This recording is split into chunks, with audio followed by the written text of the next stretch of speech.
أعوذ بالله من الشيطان الرجيم. قل هذه سبيلي أدعو إلى الله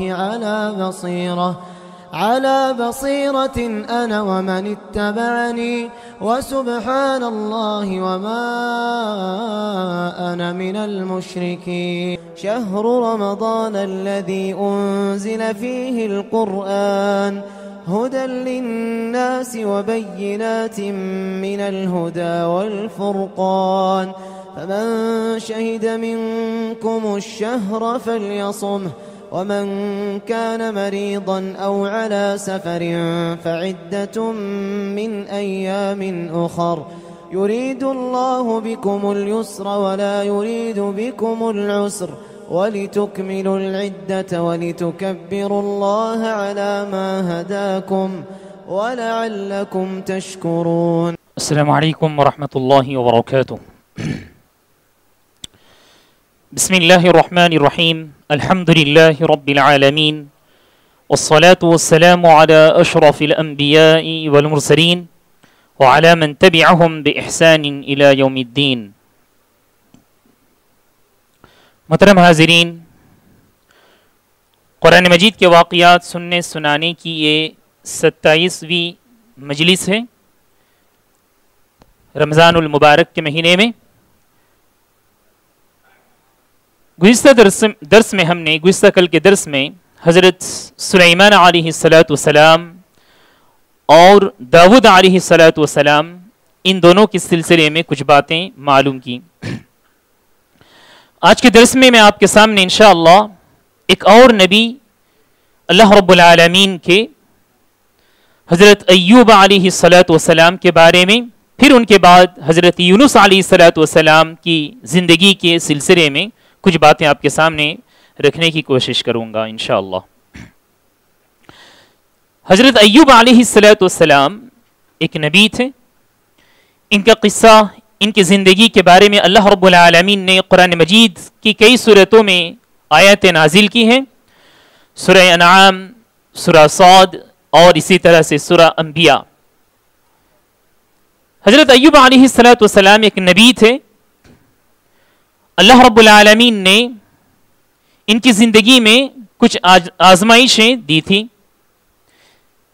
مالی طور پر اللہ رب العالمین نے ان کو آزمائش میں ڈالا تھا، ساتھ ہی ساتھ صحت کے اعتبار سے بھی اللہ رب العالمین نے ان کو آزمائش میں ڈالا تھا۔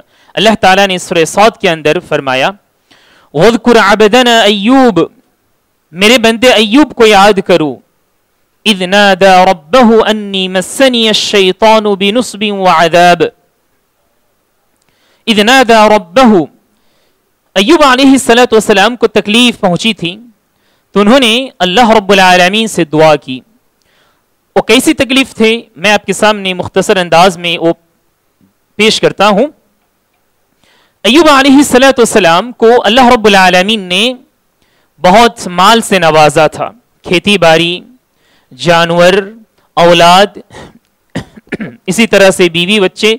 اللہ رب العالمین نے نعمتوں کی فراوانی کی تھی ان کی زندگی میں۔ ہوا یہ کہ ایک وقت ان کے مال میں کمی ہو گئی، مال تباہ و برباد ہو گئے، کھیتی باڑی جو ہے ختم ہو گئے، ساتھ ہی ساتھ ان کے ساتھ جو رہنے والے تھے، ان کی جتنی بیویاں تھیں، ایک سے زائد بیویاں تھیں، تمام کی تمام بیویاں جو ہے ان کو چھوڑ کر چلی گئیں۔ اللہ رب العالمین نے ان کے مال میں جو کمی دی تھی، ساتھ ہی ساتھ ان کے جسم میں بھی اللہ رب العالمین نے ایک بیماری ڈال دی تھی۔ ان کا جسم پورا جو ہے تقریباً سڑ چکا تھا، یعنی کیڑے سے صرف اور صرف زبان ان کی بچی تھی، جس کے ذریعے سے اللہ رب العالمین کی یاد میں مصروف رہتے تھے، ذکر و اذکار میں مصروف رہتے تھے۔ لیکن ایوب علیہ السلام کو جو نقصان پہنچا جسمانی اعتبار سے، مالی اعتبار سے، اللہ رب العالمین سے انہوں نے شکایت نہیں کی، صرف اتنا کہا کہ پروردگارا مجھے تکلیف پہنچی ہے شیطان کے ذریعے سے۔ یہاں مسنی الشیطان، ایوب علیہ السلام نے فرمایا کہ شیطان نے مجھے چھو لیا ہے، نقصان پہنچایا ہے، جسمانی اعتبار سے اور مالی اعتبار سے. اصل تو اللہ رب العالمین ہی کی طرف سے آزمائش آتی ہے، لیکن یہاں اس لیے کہا گیا ہے جیسا کہ مفسرین نے فرمایا کہ غلط چیزوں کا اضافت اور نسبت یا تو انسان اپنی طرف کریں یا تو پھر شیطان کی طرف کریں. ایسا نہیں کہ اللہ رب العالمین کی طرف سے کریں، اللہ رب العالمین کی طرف کریں. تو اسی لیے کہا کہ مجھے شیطان نے یہ نقصان پہنچایا ہے. ارکض برجلک، اللہ رب العالمین اس کے بعد والی آیت میں آیت نمبر 42 کے اندر اللہ رب العالمین نے اس مصیبت سے نکالنے کا ایک جو ہے حل بتلایا ایوب علیہ السلام کو. اس سے پہلے میں آپ کو یہ بتلاؤں، ان کی جو بیوی تھی ان کے بارے میں مفسرین نے فرمایا ہے کہ جب تمام بیویاں ان کی چھوڑ کر چلی گئیں، صرف ایک بیوی تھی جو ان کی دیکھ بھال کیا کرتی تھی، اور اس بیوی کی طرف سے بھی ایک کوتاہی ہوئی تھی، جس کی بنا پر ایوب علیہ السلام ایک مرتبہ قسم کھائے کہ میں تمہیں 100 کوڑے لگواؤں گا، میں تمہیں 100 کوڑے لگواؤں گا. یہ ایوب علیہ السلام نے قسم کھائی تھی، لیکن جب اللہ رب العالمین نے ان کو شفا دیا تو اس کے بعد اللہ رب العالمین نے انہیں حکم دیا کہ 100 کوڑے کے بجائے وہ 100 تنکے جمع کریں، اکٹھا کریں جیسا کہ جھاڑو وغیرہ ہوتے ہیں، اور وہ ان پر ماریں. اس طرح سے جو ہے وہ ختم ہو جائے گا. یہ ایوب علیہ السلام کو اللہ رب العالمین نے ان کی قسم کو پوری کرنے کے لیے یہ طریقہ بتلایا تھا. اب آئیے ایوب علیہ السلام کا جسم جو اتنا برا حال ہو گیا تھا ان کے جسم کا، تو آخر میں اللہ رب العالمین نے کس طرح سے انہیں اس بیماری سے، اس پریشانی سے چھٹکارا دی. آیت نمبر 42 سورہ صاد کے اندر اللہ رب العالمین نے فرمایا ارکض برجلک، کہ اے ایوب تم اپنے پاؤں کو زمین پر مارو. هذا مغتسل بارد وشراب، ہوا یہ کہ چشمے نکلے، چشمہ نکل گیا، پانی نکلنے لگا، ابلنے لگا زمین سے. یہ اللہ رب العالمین کی طرف سے ایک معجزہ تھا ایوب علیہ السلام کی زندگی میں. ایوب علیہ السلام اس پانی کو پینے کے لیے استعمال کیے.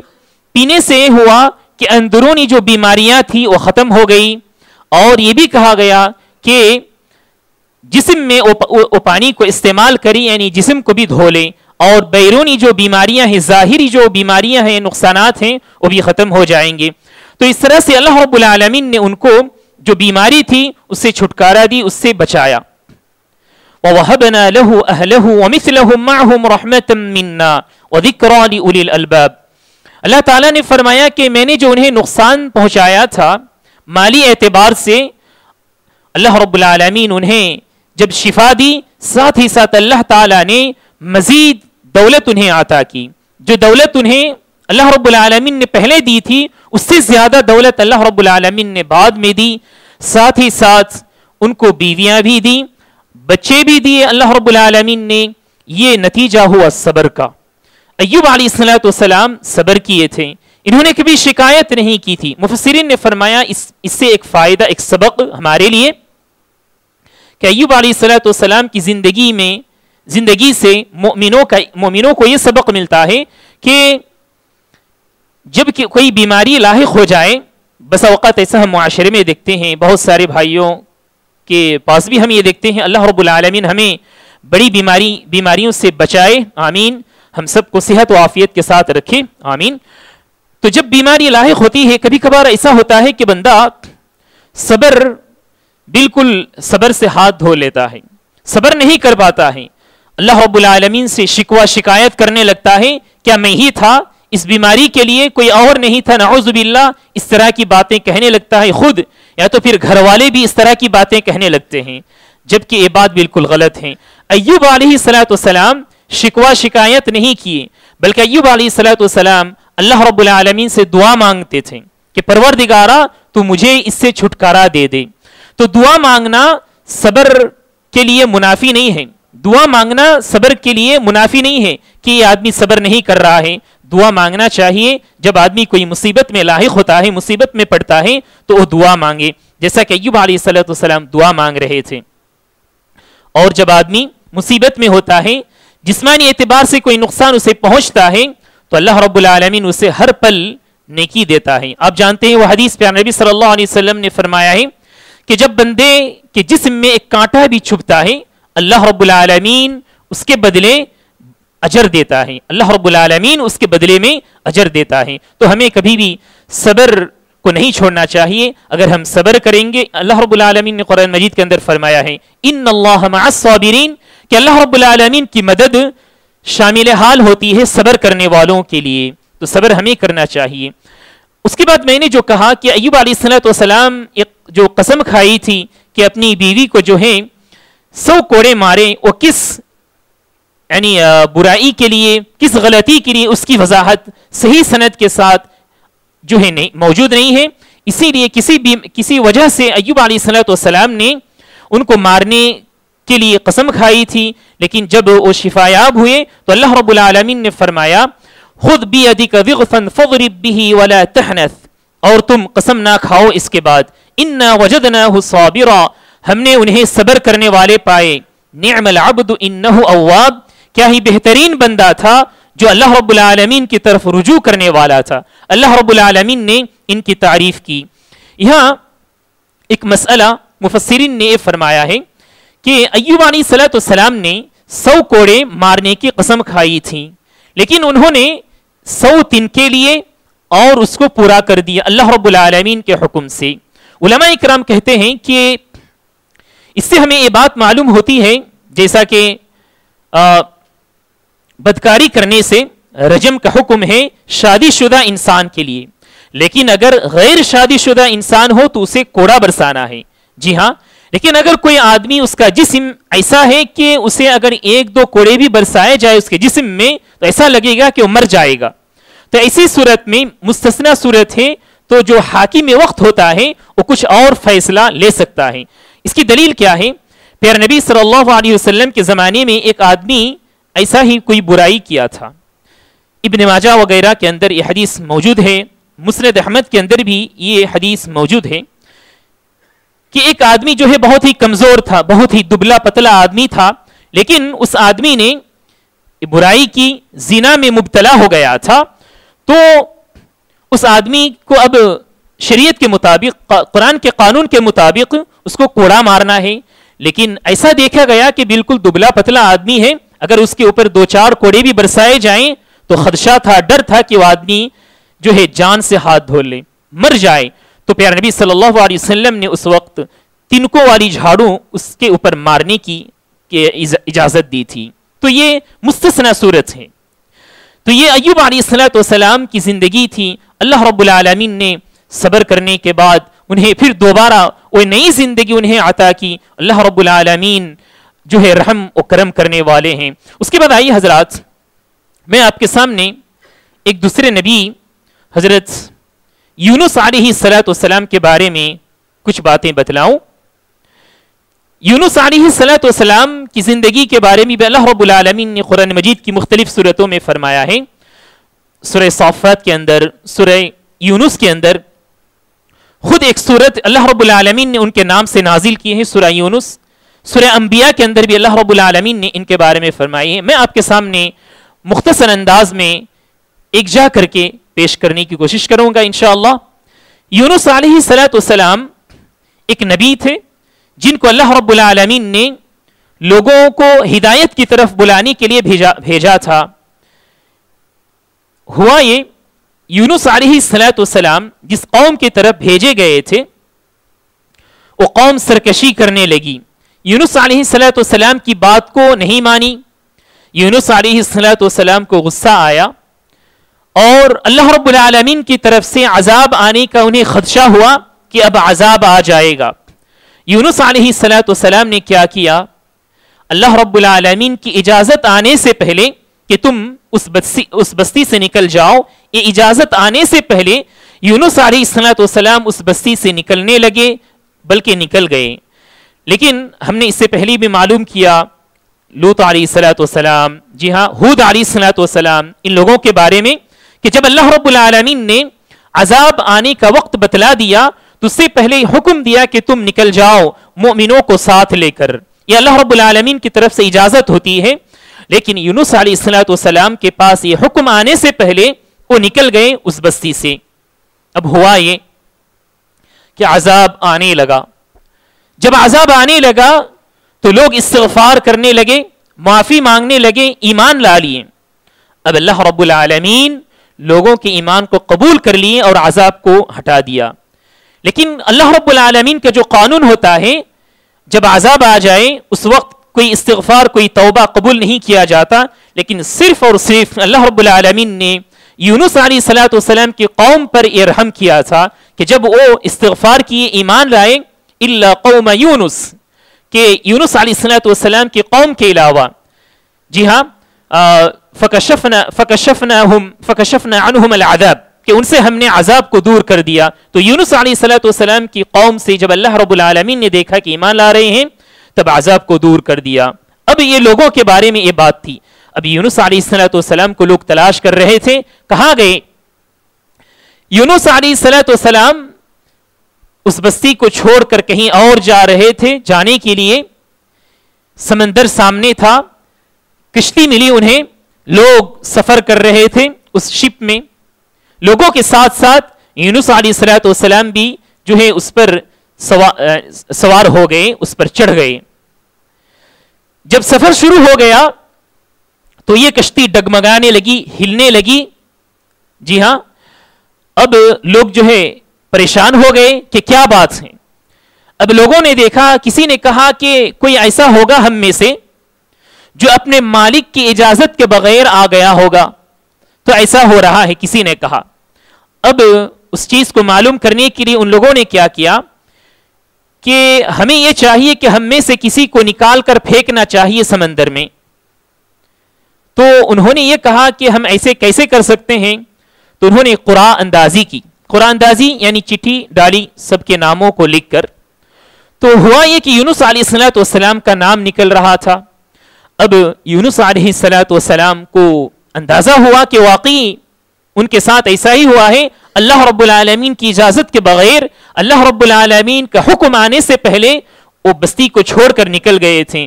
اب یونس علیہ السلام کو سمندر میں ڈالا جا رہا ہے، سمندر میں ڈالا جا رہا ہے۔ سورہ صافت کے اندر اللہ رب العالمین نے اس واقعے کو بتلایا ہے کہ جب یونس علیہ السلام کو ڈال دیا گیا سمندر کے اندر، اذ ابق الى الفلك المشحون فساهم فكان من المدحضين فالتقمه الحوت وهو مليم۔ حوت یعنی کہ ایک بڑی سی ایک مچھلی، جی ہاں، یونس علیہ السلام کو نگل گئی۔ اللہ رب العالمین کا حکم تھا، یونس علیہ السلام کو بچانا تھا، تو اللہ رب العالمین نے ایک مچھلی کو بھیجا۔ اللہ رب العالمین نے اس مچھلی نے یونس علیہ السلام کو نگل لیا۔ اب مچھلی کے اندر اگر کوئی آدمی چلا جائے تو کیا حالت ہو سکتی ہے اس کی؟ جی ہاں، سانس وغیرہ تو لے ہی نہیں سکتا، لیکن اللہ رب العالمین نے یونس علیہ السلام کو بچا لیا۔ کس طرح سے؟ اللہ تعالیٰ نے قرآن مجید کے اندر فرمایا، فلولا انه كان من المسبحين للبث في بطنه الى يوم يبعثون۔ یونس علیہ السلام، لا الہ الا انت سبحانک انی کنت من الظالمین، کہ پروردگارہ تیرے علاوہ کوئی اور مجھے بچانے والا نہیں ہے، لا الہ الا انت سبحانک انی کنت من الظالمین، میں بہت ظلم کرنے والا ہوں۔ یعنی اس غلطی کر کے انہوں نے گویا کہ اپنے آپ پر ظلم کیا تھا۔ یہ تسبیح پڑھ رہے تھے اللہ رب العالمین کو یاد کر کے۔ اللہ تعالیٰ نے فرمایا لَلَبِثَ فِي بَطْنِهِ إِلَى يَوْمِ يُبْعَثُونَ، کہ اگر یونس علیہ السلام تسبیح نہ گنتے، تسبیح بیان کرنے والوں میں اگر وہ شامل نہ ہوتے، تسبیح نہ پڑھتے، تو ایک لمبی مدت تک وہ اسی میں رہ جاتے، یعنی مچھلی کے پیٹ میں رہ جاتے۔ بلکہ اللہ تعالیٰ نے فرمایا اِلَى يَوْمِ يُبْعَثُونَ، قیامت تک۔ اللہ رب العالمین نے فرمایا کہ میں قیامت تک یونس کو اسی مچھلی کے پیٹ کے اندر ہی رکھ دیتا۔ تو یہ اللہ رب العالمین نے اس کے اندر یونس علیہ السلام کی جو تسبیح تھی، یونس علیہ السلام نے جو ذکر کیا تھا، اس کی وجہ سے اللہ رب العالمین نے انہیں نجات دی۔ علماء اکرام نے اس سے ایک فائدہ بتلایا ہے، ایک سبق، ایک درس علماء اکرام نے یہ بتلایا ہے کہ تسبیح، تحلیل، تمحید، ذکر و اذکار، پیارے نبی صلی اللہ علیہ وسلم نے ہمیں جو اذکار سکھلائے ہیں صبح و شام کے اذکار ہوں اور جو بھی تسبیح ہوں ہم اسے اپنی زندگی میں عمل کرتے رہیں. تسبیح سے اللہ رب العالمین کی مدد ہمارے ساتھ ہوتی ہے. جیسا کہ ہم نے یہاں دیکھا اللہ رب العالمین نے تسبیح کی وجہ سے اللہ رب العالمین کی بڑائی اللہ رب العالمین کی پاکیزگی بیان کرنے سے اللہ رب العالمین خوش ہوتا ہے, آدمی کو پریشانیوں سے دور کرتا ہے. تو ہمیں چاہیے کہ ہم اس دعا کو یونس علیہ السلام کی دعا ہم اپنی زندگی میں پڑھتے رہیں. جب کبھی ہمارے پاس ہماری زندگی میں کوئی مصیبت ہو ہم پڑھیں, اللہ کو یاد کریں, لا الہ الا انت, پروردگارہ تیرے علاوہ کوئی نہیں ہے, مدد کرنے والا تیرے علاوہ کوئی یعنی عبادت کے لائق نہیں ہے, سبحانک انی کنت من الظالمین, تو پاک ہے, تیری تسبیح میں بیان کرتا ہوں میں ہی ظالم ہوں. اس طرح سے گویا کہ اس کے اندر آدمی اپنے آپ کو چھوٹا کرتا ہے, آدمی اپنے آپ کو بالکل گرا دیتا ہے اللہ رب العالمین کے سامنے اور دعا کرتا ہے اللہ رب العالمین کی مدد کے لیے. اس کے بعد حضرات اب یونس علیہ السلام کو اللہ رب العالمین ایک مدت تک اس مچھلی کے پیٹ میں رکھیں. اس کے بعد سمندر سے یونس علیہ السلام کو نکالتا ہے. وَأَنبَتْنَا عَلَيْهِ شَجَرَةً مِّن يَقْطِينٍ وَأَرْسَلْنَاهُ إِلَى 100,000 أَوْ يَزِيدُونَ فَآمَنُوا فَمَتَّعْنَاهُمْ إِلَى حِينٍ. یونس علیہ السلام کو جب اللہ رب العالمین نے سمندر سے نکال دیا تو جیسا کہ علماء اکرام نے لکھا ہے تفسیر کے اندر کہ ایک درخت کو پودا اللہ رب العالمین نے اگایا جس کو استعمال کر کے یونس علیہ السلام کو صحت ملی, جبکہ انہیں یعنی طبیعت ان کی خراب ہو چکی تھی, طبیعت بگڑ چکی تھی اس مچھلی کے پیٹ میں رہنے کی وجہ سے. تو اس کو استعمال کرنے سے اللہ رب العالمین نے انہیں شفا دی. تو یہ یونس علیہ السلام تھے جن کو اللہ رب العالمین نے نجات دی. اس سے اور کچھ بھی فائدہ ہمیں معلوم ہوتے ہیں کہ اللہ رب العالمین کی یاد, اللہ رب العالمین کی جب آدمی یاد سے غافل ہو جائے تو اللہ رب العالمین بھی اسے بھول جاتا ہے. قرآن مجید کے اندر اللہ رب العالمین نے فرمایا ہے نسوا اللہ فنسیہم, لوگ اللہ رب العالمین کو بھول گئے تو اللہ رب العالمین بھی انہیں بھول گیا. اللہ رب العالمین تو کبھی بھولتا نہیں, یہ بھولنا ہماری صفت ہے, ایک نقصان ہے, ایک عیب ہے. لیکن گویا کہ اللہ رب العالمین نے بھول کی نسبت اپنی طرف اس لیے کی ہے کہ جیسا بندہ کرتا ہے اللہ رب العالمین سزا کے طور پر بھی اس کے ساتھ کرتا ہے. تو ہمیں چاہیے کہ ہم اللہ رب العالمین کی یاد میں ہمیشہ رہیں. یہ مختصر واقعے تھے جو کہ اللہ رب العالمین نے یونس علیہ السلام اور ایوب علیہ السلام کے بارے میں قرآن مجید کے اندر بتلائے ہیں. انشاءاللہ کچھ اور انبیاء علیہ السلام ہیں, کچھ دیگر واقعات ہیں, ہم آئندہ درس میں معلوم کریں گے انشاءاللہ. اللہ رب العالمین سے دعا ہے کہ اللہ تعالی ہم تمام کو ہمیشہ ہمیشہ اس کی یاد میں رکھیں, کبھی بھی ہم غافل نہ ہو جائیں اللہ رب العالمین کی یاد سے. اللہ تعالی ہمیں اس بات کی توفیق عنایت فرمائے, آمین. وجزاکم اللہ خیرا. السلام علیکم ورحمۃ اللہ وبرکاتہ. سبحانک اللہم بحمدک اشہد ان لا الہ الا انت استغفرک واتوب الیک.